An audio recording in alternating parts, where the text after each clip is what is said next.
자, 여러분 안녕하십니까? 저는 전남대학교 철학과에서 강의를 하고 있는 이향준이라고 합니다. 제 전공은 조선 후기 성리학입니다. 그리고 운이 좋게도 작년부터 전남대학교 철학연구교육센터가 한국연구재단에서 지원하는 혼합유학 근현대 사업의 일환으로 노사 기정진 선생이 주도로 구축이 되었던 노사학파에 대한 연구를 담당하고 있습니다. 그래서 조선 후기 성리학하고 그리고 19세기 혼합유학을 연구하다 보니까 자연스럽게 거시적인 관점에서 볼 때 이런 질문이 생겼어요. 말하자면 혼합유학의 성격을 거시적인 관점에서 파악을 하고 그리고 그 혼합유학의 미래에 관해서 생각을 해보면 어떤 배경에서 어떤 논변이 가능한가 하는 것을 생각을 해봤습니다. 그리고 그와 더불어서 거시적인 관점에서 조선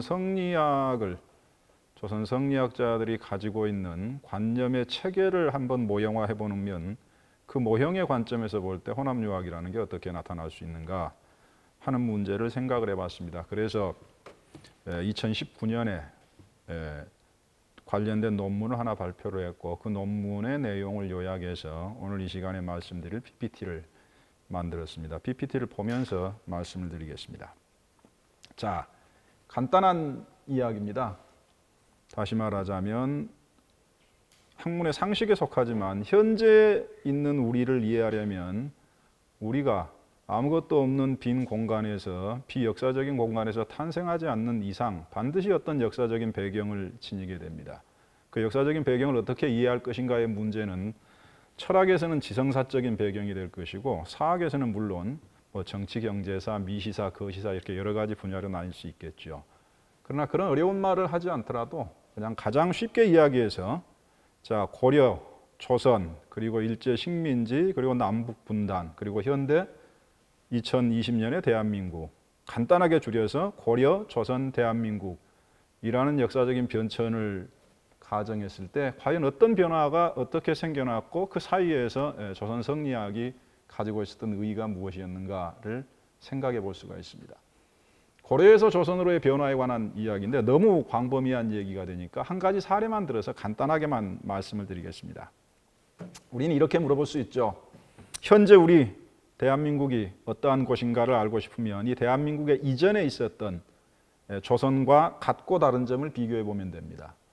그리고 조선이 알고 싶으면 그 이전에 있었던 고려하고 무엇이 같고 다른지를 비교해 보면 되죠. 질문은 무한소급이 될 수 있습니다. 그러나 우리가 계속 뒤로 후퇴할 수 없기 때문에 간단하게 얘기해서 고려와 조선을 사례로 들어서 간단한 한 가지 사례만 들어드리겠습니다. 예를 들자면 최근에 들어서 많이 논의가 되고 있습니다만은 여성의 경우 우리가 알고 있는 조선시대 여성상과는 다른 여성상이 고려시대에 존재하고 있었는데 그것은 단순히 문화사적인 것이 아니라 제도적인 측면에서 고려 여성들의 사회적인 위상을 뒷받침하는 장치들이 있었기 때문입니다.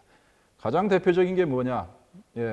부모가 세상을 떠났을 때 상속제도, 오늘날 여러분들이 알고 있는 것처럼 장자상속제도라고 말해지는 것은 사실은 조선이 성립되고 나서 대략 2세기, 2.5세기, 250년에 걸쳐서 형성된 조선 후기의 관행을 우리가 마치 우리 전통사회의 전체 모습인 것처럼 착각해서 기억하기 때문에 나타나는 현상입니다. 고려시대의 상속제도는 기본적으로 자녀 상속이 아니고 형제 상속제도였습니다. 다시 말하자면 형님이 죽으면 제일 먼저 그 재산은 그 형의 동생에게 분할이 됩니다. 그리고 동생에게 분할이 되고 난 다음에 그 나머지 재산들은 죽은 사람의 부인, 그리고 아들, 그리고 딸에게 균등 상속이 됩니다. 다시 말하자면 여자들은 n분의 1로서 가족 구성원이면 누구나 상속의 권리를 가지고 있었죠. 이 여자들이 재산을 상속하는 권리하고 연관되어 있는 제도 하나가 처가거주 제도라는 표현입니다. 처가거주 제도라는 거창한 표현보다는 여러분들이 우리나라 말에 존재하고 있는 결혼을 가리키는 서로 다른 두 단어, 다시 말하자면 장가 든다하고 시집 간다라는 표현을 생각해 보시면 되겠습니다. 우리나라의 전통적인 결혼의 방식은 장가 든다였습니다. 여기서 든다라는 말은 결혼을 하게 되면 남자가 처가에 들어가서 산다는 뜻이에요. 이 결혼제도의 양식이 바뀐 것이 조선시대인데 그 조선시대 바뀐 양식을 표현하는 우리나라 말이 시집간다입니다. 시집간다라는 말에서는 여자가 남편의 집으로, 남편의 가문으로 들어가서 산다라는 말이 표현되어 있죠. 이 처가 거주제도가 왜 여성의 상속권하고 관련이 되느냐, 형제 상속제도하고 연관이 되느냐. 자, 처가의 입장에서 볼 때 아들과 딸에게 재산을 균등 배분을 합니다. 그런데 딸이 장성해서 결혼을 해가지고 분가를 하는 경우에 이렇게 되면 처가의 재산이 외부로 반출이 됩니다. 재산이 줄어들지요. 그러니까 이것을 방지하기 위한 제도가 뭐냐 그러면 딸을 바깥으로 시집을 보내는 게 아니고 사위를 집안으로 들이는 겁니다. 그러면서 그 사위가 집안에 들어오면 그 집안의 재산에 관한 권위는 여전히 부인이 가지고 있습니다. 그래서 이 부인이 처가를 떠날 때는 사위와 딸이 자식을 낳아가지고 어느 정도 장성했을 때 분가를 하는 경우가 대부분인데, 분가를 했을 때도 나중에 사위가 죽게 되면 과부가 된 딸은 본가로 다시 돌아옵니다.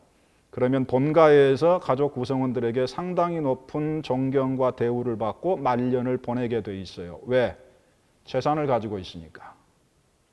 그래서 형제상속제도와 처가 거주제도는 고려시대 여성들의 사회적인 문화적인 자존감을 지키는 가장 중요한 축이었고, 이것이 어디에까지 반영이 되어 있느냐 그러면 고위 관원을 할아버지나 아버지로 둔 집안에는 음서제도라는 게 있습니다.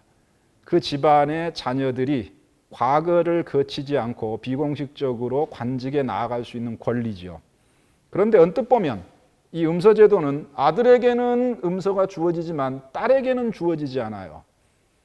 그러니까 이게 외면적으로 보면 딸 같은 경우에는 차별을 당하고 있는 게 아니냐라고 착각을 하게 되는데, 딸에게 음서의 권리가 주어지지 않는 대신에 딸이 결혼한 남자, 즉 사위에게 그 권리가 주어집니다. 다시 말하자면 딸의 권리는 딸 자신이 행사하지 않고 여전히 그 음서의 권리를 가지면서 자기 남편을 통해서 행사하게 되어 있죠. 그리고 또 마지막으로 우리가 친족이라고 부르는 것. 고려시대에는 이 친족이라고 부르는 게 부계와 모계의 친족을 모두 가리킵니다. 처가 거주제도에 의하면, 다시 말해서 남자가 장가를 들게 되면 자녀를 낳을 경우에 이 자녀들은 외할아버지, 외할머니하고 같은 집안에서 살게 됩니다. 그래서 어렸을 때부터 외할머니, 외할아버지와 인간적인 교류관계가 형성이 되어 있기 때문에 나중에 제사의 의무를 지게 될 때 기본적으로 외손자들이 외할아버지 제사를 지내는 게 자연스러웠습니다. 이것이 부자연스러워지기 시작하는 것은 조선시대 들어와서의 이야기예요. 자, 대충 이 정도를 몇 가지 사례를 들어서 고려시대 여성의 사회상을 말씀드렸는데, 이 사회상이 이제 조선이라는 나라가 등장하면서 어떻게 변해야 되는가는 잠시 후에 다시 말씀드리겠습니다. 자, 그리고 나서 이제 더 중요한 건 조선 사회의 변모에서 가장 중요한 건 조선이라는 나라가 가지고 있는 예외적인 성격입니다. 우리나라 역사나 지성사에서 이 예외적인 성격을 흔히들 강조를 안 하고 간과하고 지나가는 경우가 많은데 몇 가지를 살펴보겠습니다. 예를 들자면 조선은 흔히 고려 귀족 사회에서 양반 중심의 사대부 사회로 변화되었다라고 말하는 게 역사적인 상식입니다. 그런데 여기서 문제는 조선을 만든 사람들이 신진 사대부 계층이라고 알려져 있는데, 자, 과연 그 사대부가 누구였냐? 왜냐하면 고려는 귀족 사회였거든요. 그런데 고려 귀족 사회에서 사대부가 어떻게 나타나가지고 사대부들의 나라를 만들었는가? 다시 말하자면 사대부라는 집단은 귀족 사회 어디에서 왔는가? 그리고 그 사람들이 정말로 새로운 집단이었는가? 우리가 알고 있는 역사적인 상식하고 해답은 조금 달랐습니다. 신진 사대부 계급이 역사적으로 실제했는가를 알기 위해서 마르티나 도일러 여사가 남아있는 문서 자료를, 다시 말하자면 조선 초기에 남아있는 관원들의 명단을 가지고 조선 초기 관료 집단을 분석을 했습니다. 대략 조선 초기 관료 집단은 158개 가문에서 관원들이 배출이 됐고, 그 중에 관료들의 절반을 유력한 32개 가문이 장악을 하고 있었습니다. 그런데 그 중에 3분의 2가 출신을 따져보면 고려 후기부터 고려 귀족 집안의 후손들이었습니다. 이게 무슨 말이냐 그러면 신진사대부라는 새로운 계층 자체가 존재하지 않았어요. 그러면 왜 우리는 신진사대부들이 조선을 만들었다, 신진사대부들이 조선을 만들었다 이렇게 표현을 하느냐? 새로운 집단은 없었는데 새로운 것은 다른 데 있었습니다. 그게 뭐냐? 국가를 만든 이념이 새로웠어요.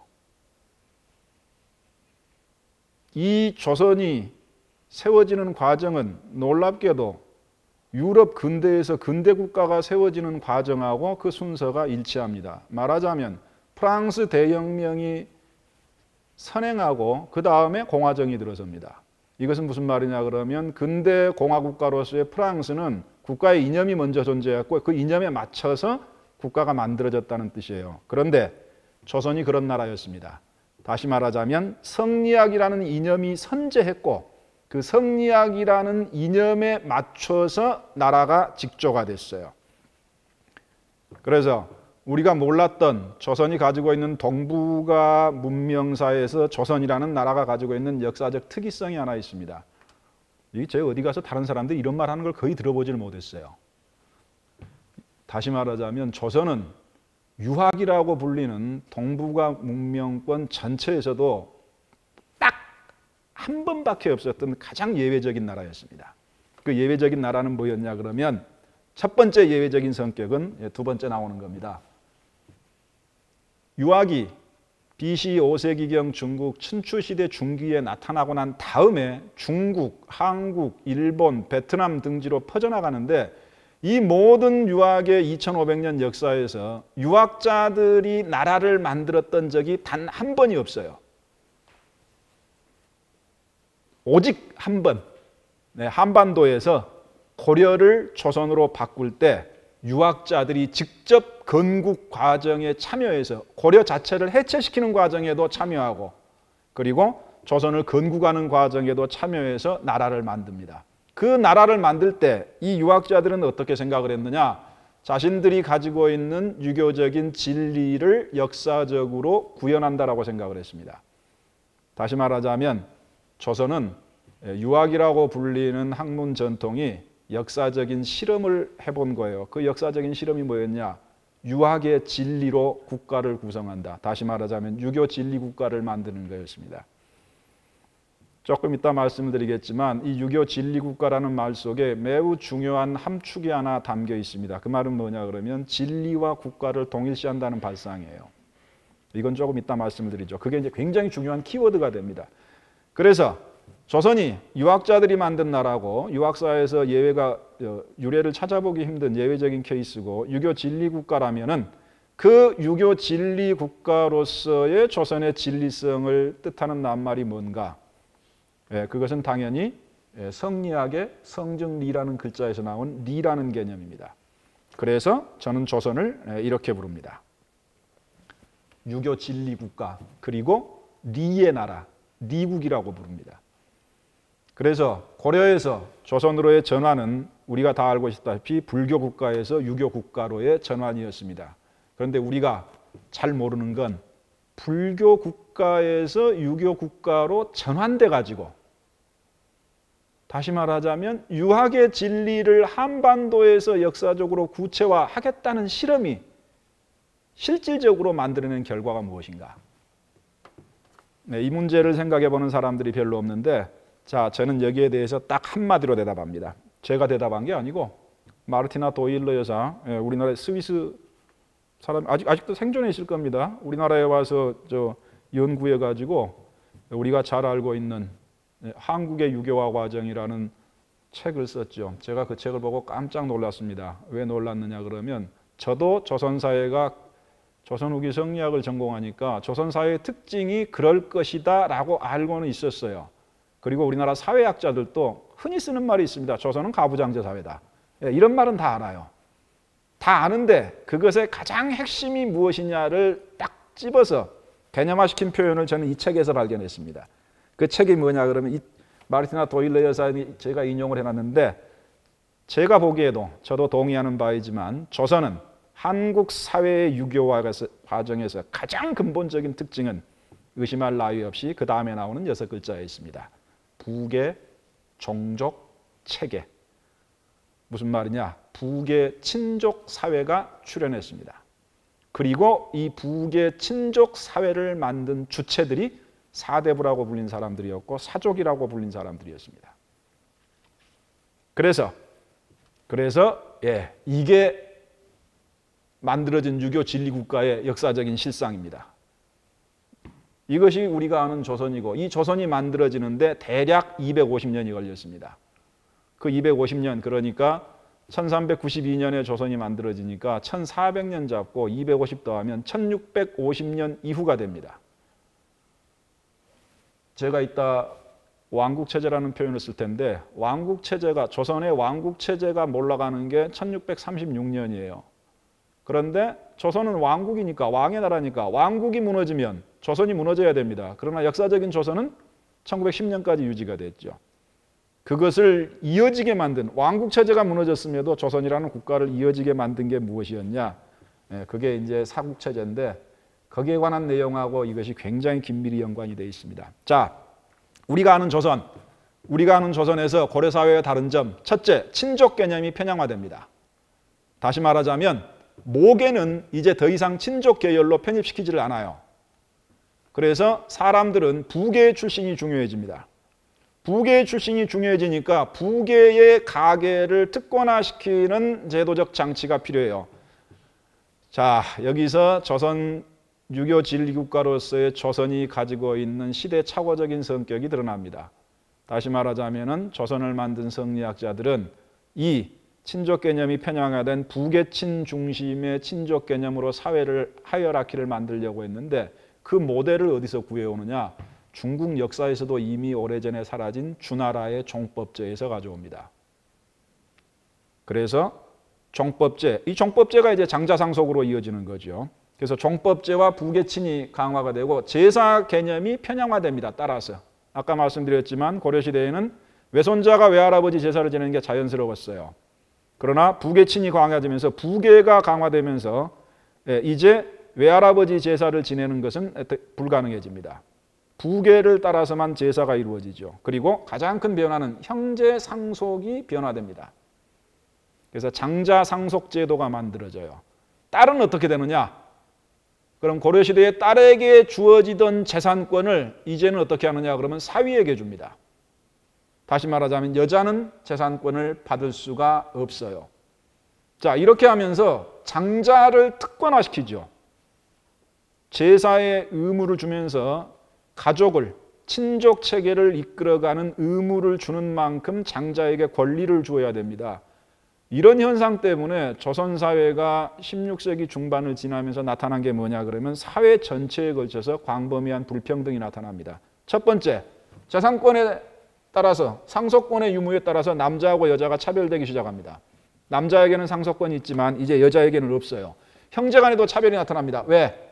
장자가 더 많은 재산을 받으니까. 둘째와 셋째 사이에 차별이 나타납니다. 따라서 집안을 이어가는 정통성을 가진 후계자를 낳는 여자, 처와 첩의 차별이 시작됩니다. 첩이 낳은 자식들은 집안의 정통성을 이어갈 수가 없어요. 종법제에서. 그래서 처첩이 구별됩니다. 그러니까 뭐가 구별되느냐? 적자냐 서자냐. 적서.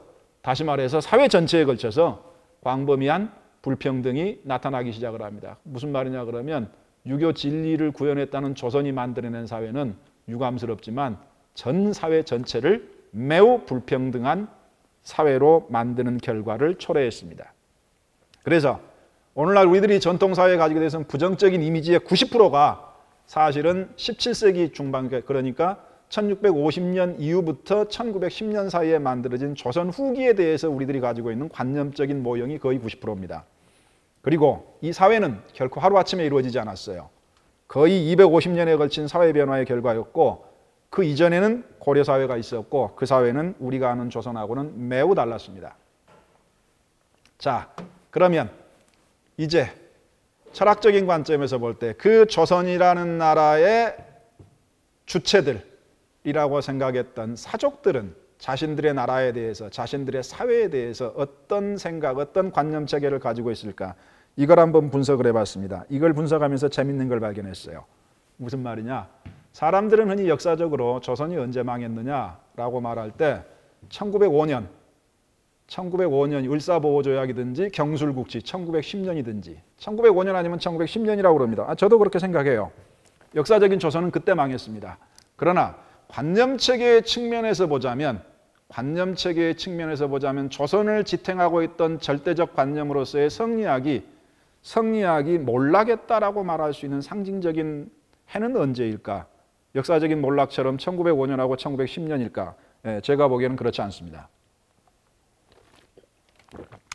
관념체계로서의 조선을 뒷받침하고 있던 성리학적 관념은 상징적인 의미에서 보자면 1886년에 망했어요. 그래서 여기에서 저는 조선의 어떤 연대기를 몇 가지 라인으로 그릴 수 있다고 생각합니다. 자, 1368년에서 1644년까지의 라인이 하나가 있습니다. 그리고 그 라인의 아래측면에 1368에서 1644 사이에 1392에서 1592를 거쳐서 1636으로 이어지는 라인이 하나가 있습니다. 그리고 1392년에서 1886년으로 이어지는 라인이 하나가 있습니다. 이 세 가지 1368년은 역사적인 명나라가 형성된 해입니다. 그리고 그 명나라가 1644년에 망하죠. 1392년은 여러분들이 잘 아는 것처럼 조선이 건국된 해입니다. 그리고 1592년, 정확하게 200년입니다. 정확하게 200년 만에 조선은 외침을 당하고 그리고 1636년 병자호란으로 인조가 청나라 태종에게 항복을 하죠. 자, 거기까지를 선을 그을 수 있고 그리고 1886년에 무슨 일이 벌어졌느냐? 여러분들은 별 관심 없으실 거예요.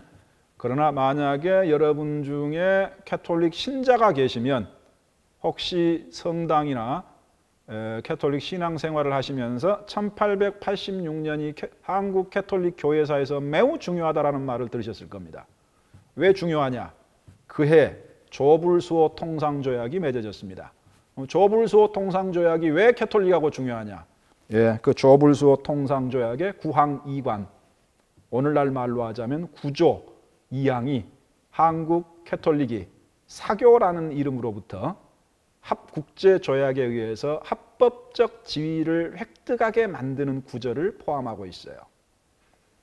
저는 이 캐톨릭이 조선사회에서 합법적인 지위를 획득함으로써 성리학하고 경쟁하는 합법적 담론, 공적 담론으로 대두되는 순간이 진리의 유일성과 불변성으로서 성리학의 권위가 무너진 상징적인 사건이라고 봅니다.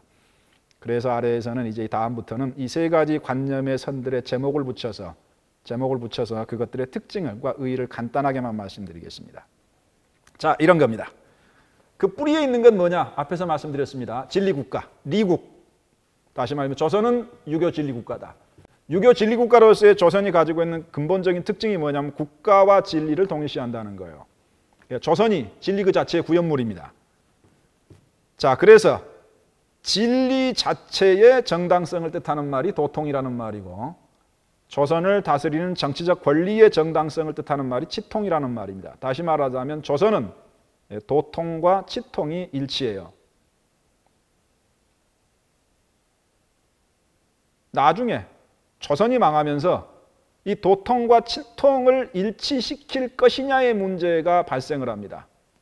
그래서 여러분, 도통과 치통을 일치시키는 사람들은 어떻게 해요? 도통을 지키는 게 치통을 지키는 겁니다.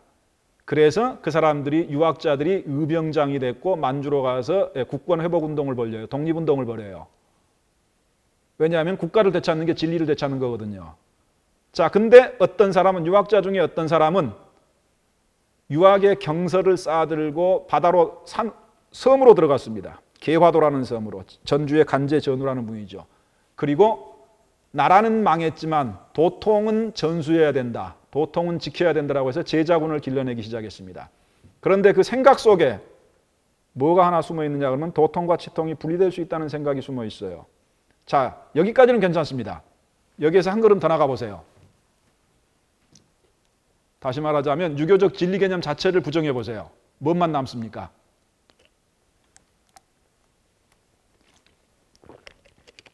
국 사라졌죠. 나라 사라졌죠. 진리 사라졌죠. 그럼 뭔만 남아요? 유학자가 충성해야 될 집안이 유학자가 충성해야 될 게, 헌신해야 될 게 뭐가 남습니까? 이거 생각해 보세요. 나라가 뭔지 필요 없어요.